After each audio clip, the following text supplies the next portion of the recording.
تهران 23 بهمن 1401. بارش زیبای برف در تهران. خوشحالی شهروندان از این نعمت بزرگ الهی.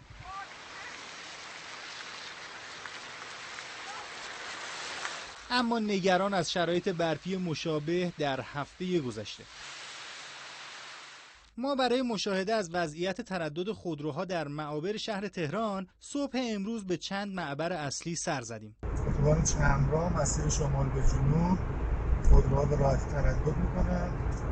در مسیر شمال به جنوب اتوبان یادگار امام هستیم. اشرفی اصفهانی به سمت جنوب، اتوبان همت مسیر غرب به شرق بعد از تقاطع چمران. ما در اتوبان حقانی هستیم مقابل بانک مرکزی. اینجا تقاطع اتوبان مدرس و حقانی، هم اتوبان مدرس و هم اتوبان حقانی شن‌ریزی شده و مخازنی که برای شن در نظر گرفته شده هم داخلش کیسه‌های شن وجود داره. اتوبان مدرس مسیر جنوب شمال رو مشاهده می‌کنید که خدا رو شکر مشکلی برای تردد وجود نداره، ترافیک هم وجود نداره.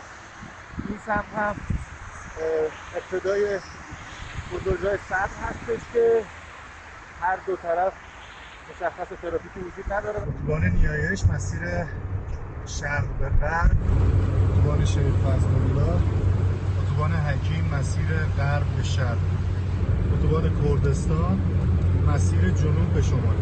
اتوبان همت همونطور که مشاهده میکنید چه شرق به غرب و چه غرب به شرقش هیچ مشکلی برای تردد نداره. علاوه بر اتوبان‌ها برخی خیابان‌ها هم مشکلی برای تردد نداشتند. در بولوار میرداماد هستیم.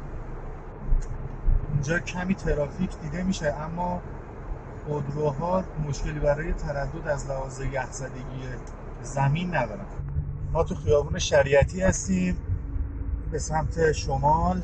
اینجا خیابون ابوذرغفاریه تو منطقه 4. اما ساعتی بعد هم مجدد به چند معبر سر زدیم تا ببینیم شرایط به چه شکلیه. اینجا اتوبان مدرس ساعت 4 بعد از ظهر